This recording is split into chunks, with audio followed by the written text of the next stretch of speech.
Agora nós vamos mostrar como calcular autovalores e autovetores de uma matriz. Então vamos lá, vamos usar como exemplo matriz 3x3. No caso do SSA, nós vamos estar lidando com matrizes de dimensão muito mais alta, mas as regras que valem para uma matriz 3x3 valem para qualquer matriz quadrada. Bom, vamos imaginar que a nossa matriz é essa. Nós temos alguns elementos que são nulos, né? Isso facilita um pouco o cálculo, e há outros que não são nulos. Como que nós faríamos para extrair os autovalores dessa matriz?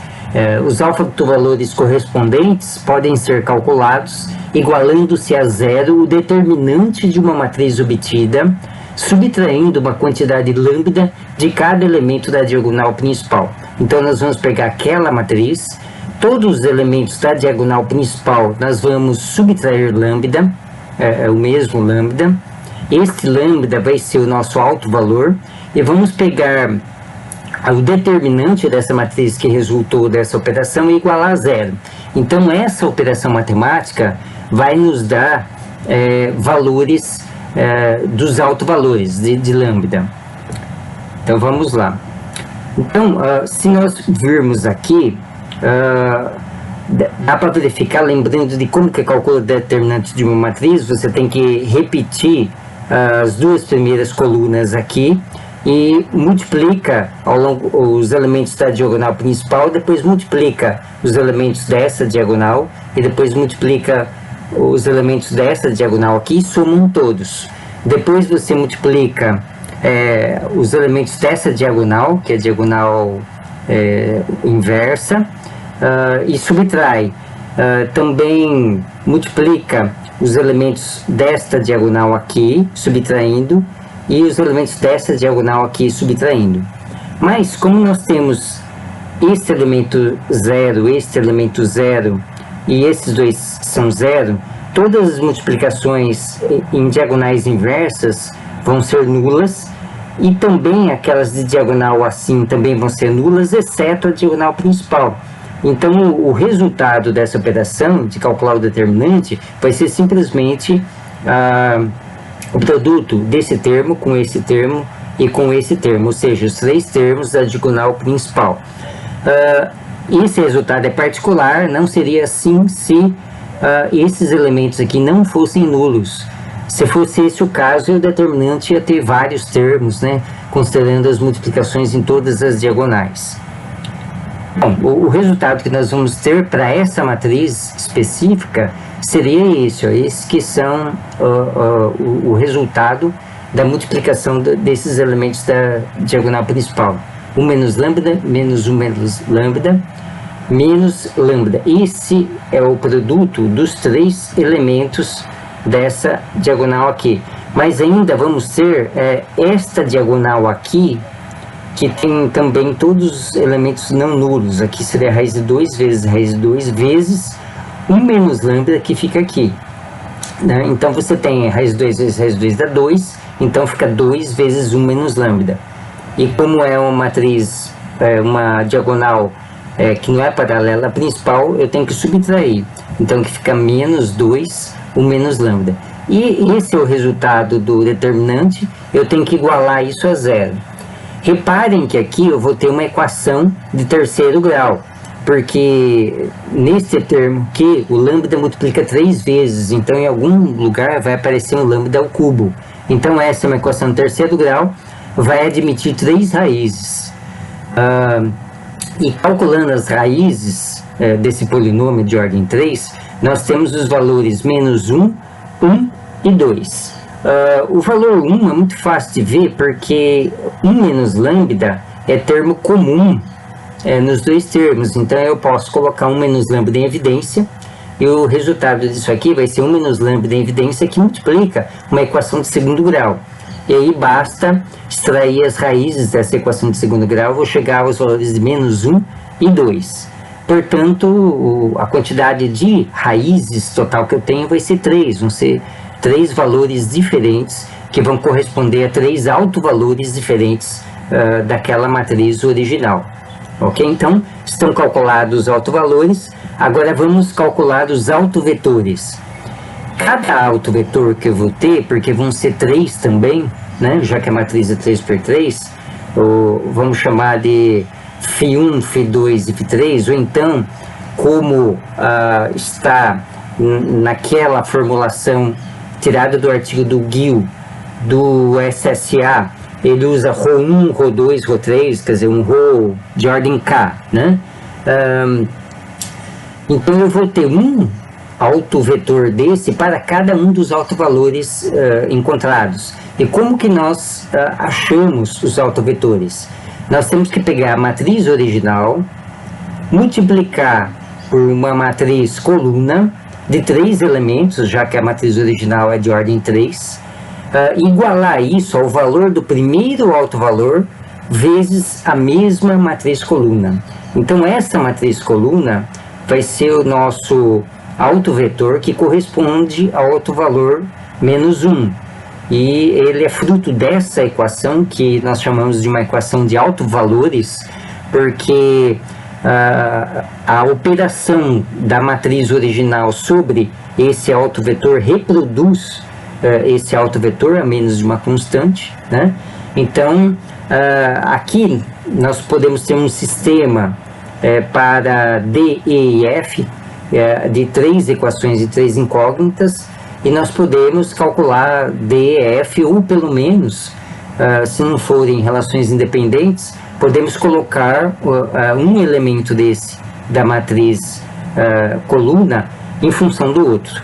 Então aqui, lembrando como faz multiplicação de matrizes, eu tenho que pegar a primeira linha dessa matriz e multiplicar por essa coluna. Então, fazendo isso vezes isso, eu tenho 1 vezes D é D, 0 vezes Z é 0, e 0 vezes F é 0. E aí eu somo os 3 resultados. Então, dá D mais 0 mais 0. Então, o resultado é D, né? Da multiplicação da primeira linha com essa matriz.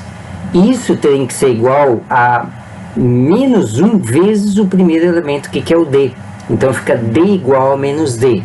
Então, essa primeira equação é o resultado da multiplicação dessa linha com o autovetor, né? Matriz coluna. Agora eu tenho que multiplicar a segunda linha pelo autovetor. Então aqui vai ficar 0 vezes D dá 0, mais 1 vezes Z, que é E, mais raiz de 2F. Então vai ficar E mais raiz de 2F. Então tá aqui, E mais raiz de 2F. E isso tudo tem que ser igual a menos E. Então aqui, igual a menos E. E a última é isso vezes isso, vai dar raiz de 2E igual a menos E. Aliás, a menos F, né? Então a terceira linha aqui, eu tenho que igualar com a terceira linha do meu autovetor. Então dá menos F. Então raiz de 2E igual a menos F. Então aqui tem um sistema de 3 equações a 3 incógnitas para tentar achar D, E e F.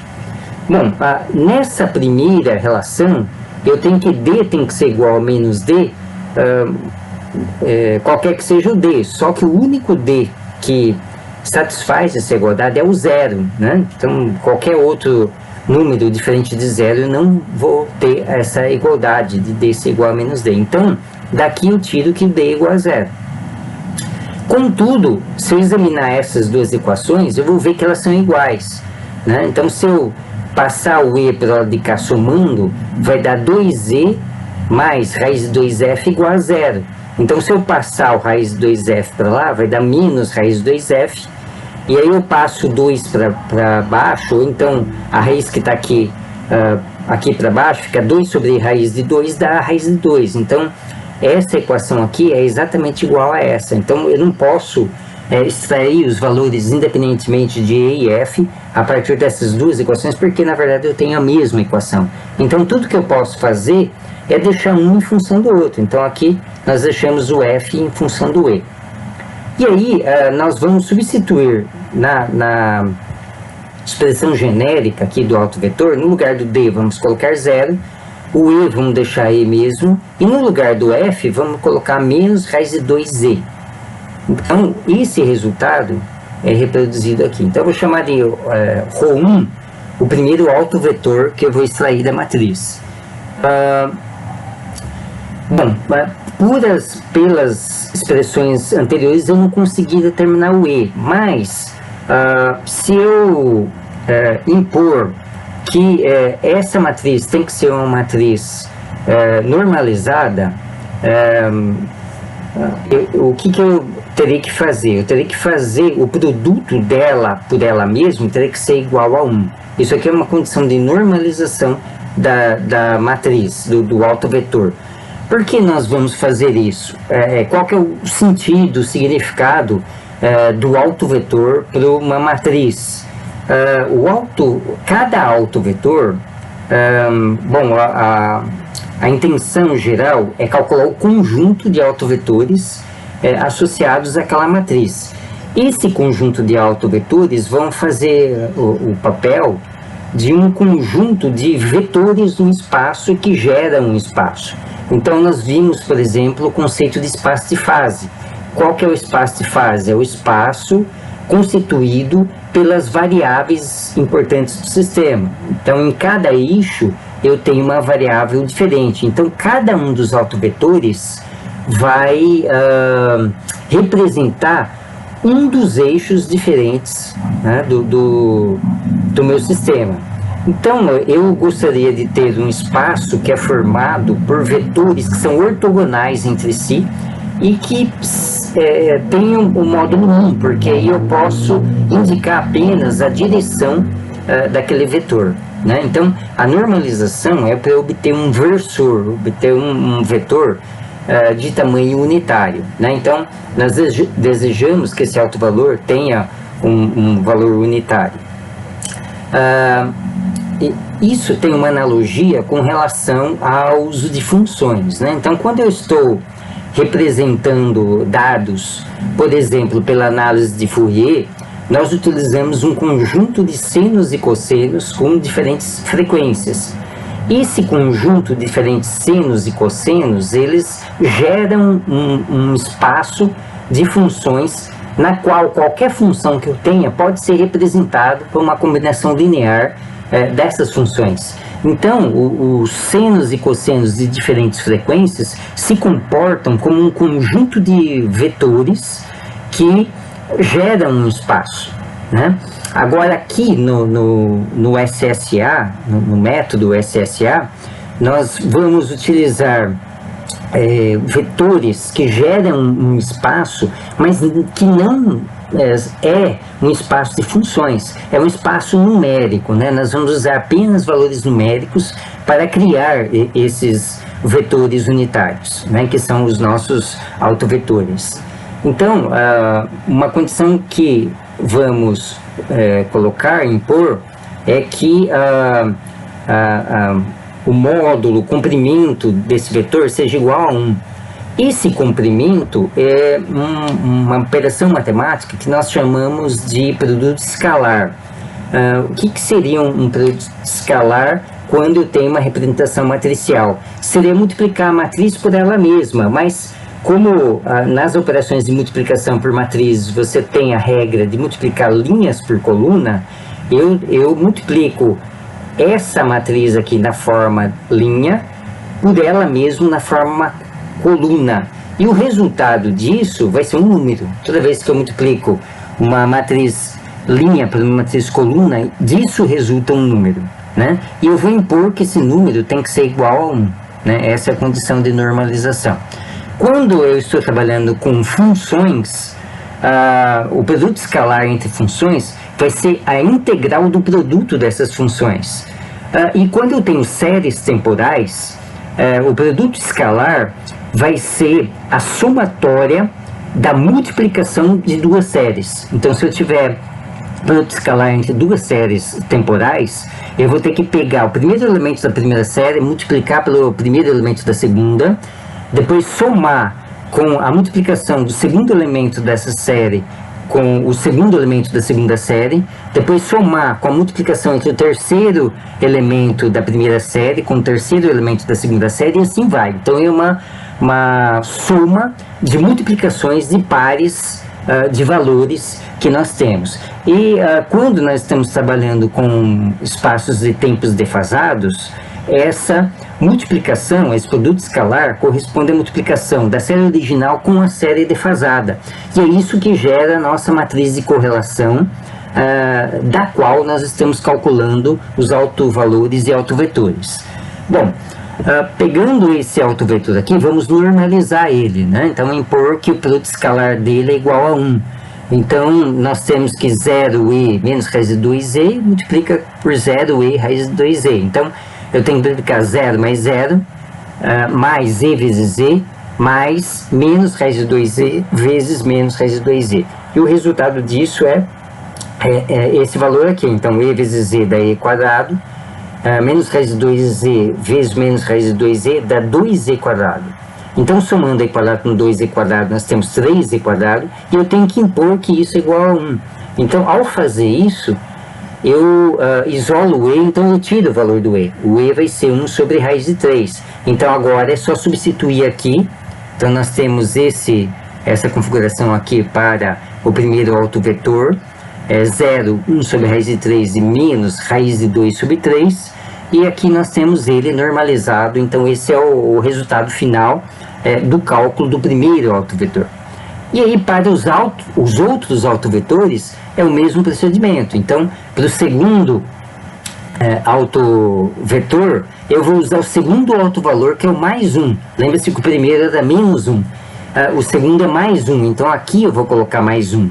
E aí eu vou repetir esse procedimento de multiplicar essas duas matrizes e igualar a isso.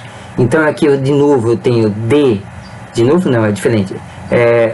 Essa linha por essa coluna da D, e aqui eu tenho 1D, então fica D igual a D. Aqui eu tenho 1E mais raiz quadrada de 2F é igual a 1E, então está aqui. E aqui eu tenho raiz de 2E igual a F, então temos aqui, né? Bom, daqui de baixo, eu já tenho que não é possível essa igualdade para valores de IF que sejam diferentes de 0. Então, eu já tenho a partir daqui os valores de IF, eles têm que ser nulos. Mas eu não tenho o valor de D. Né? O valor de D pode ser qualquer, pode ser 1, 2, 3, pi, qualquer valor satisfaz essa relação. Então, a formulação que vamos fazer aqui para o segundo autovetor vai ser um valor que eu não sei qual é, né? D, 0, 0. Então, essa é a forma do segundo autovetor. E aí, novamente, vamos fazer a normalização, né? Então, multiplicar a forma linha pela forma coluna, mas dessa multiplicação vai resultar que D ao quadrado é igual a 1, então o D também é igual a 1. Então, aqui está a forma normalizada do segundo autovetor. E o terceiro autovetor, eu vou ter que usar o terceiro autovalor, que é 2. Então, eu tenho que resolver isso aqui para 2, né? Depois vocês podem pausar o vídeo para ver melhor, né? Mas eu tenho aqui esse resultado, e nesse resultado eu chego à conclusão que o D é igual a 0 e o F é uma função de E, né? Então eu substituo esses resultados na fórmula geral do terceiro autovetor e obtenho isso. E depois, normalizando esse terceiro autovetor, nós vamos chegar a essa expressão aqui, né? 0, raiz de 2/3 e raiz de 1/3.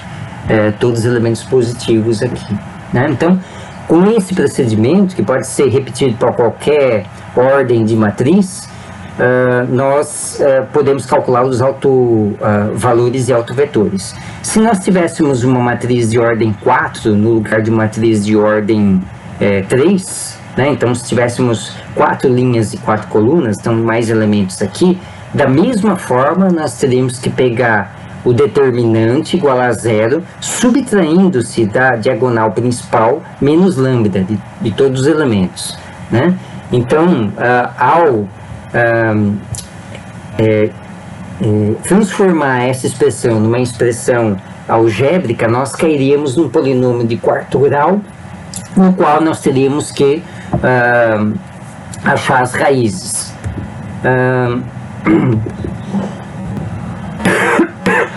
As raízes seriam os valores, os autovalores, só que teremos 4 aqui no lugar de 3.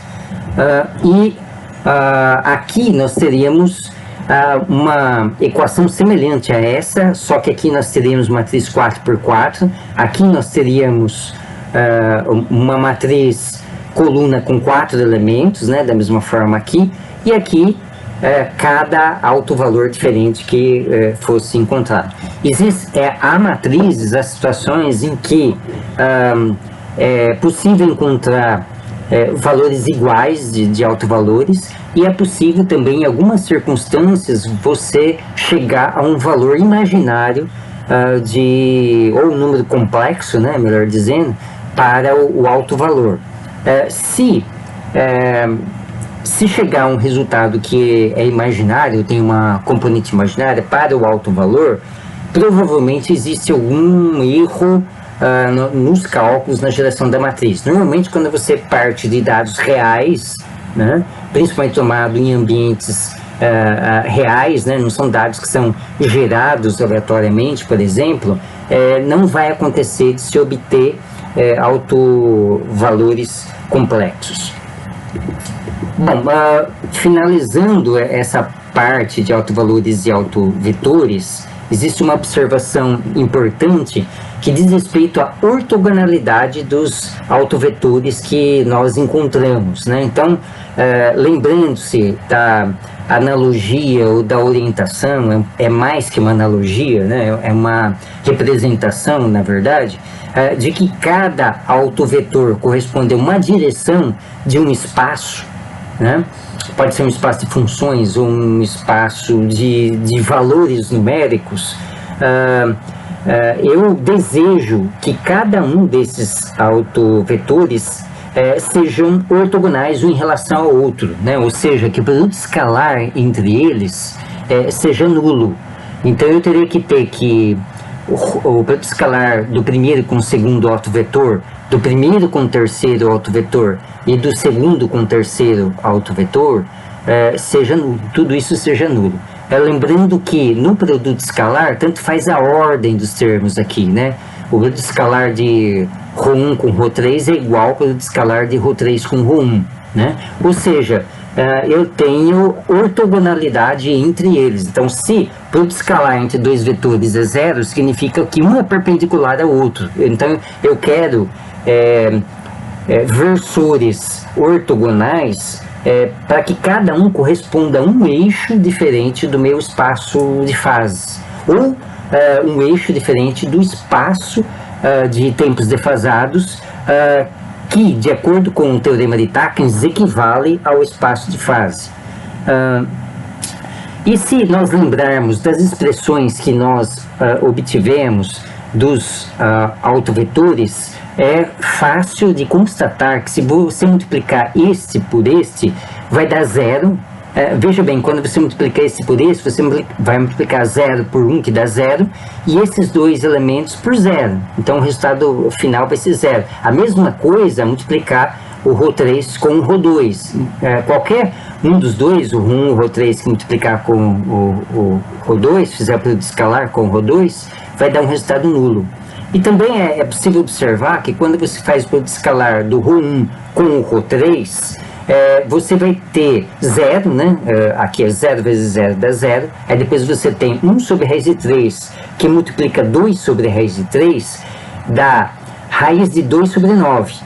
E aqui embaixo, menos raiz de 2 terços, que multiplica raiz de 1 terço, dá menos raiz de 2 sobre 9. Então, raiz de 2 sobre 9 menos raiz de 2 sobre 9 dá 0. Então, dá para mostrar que eles são ortogonais. Em geral, quando você tem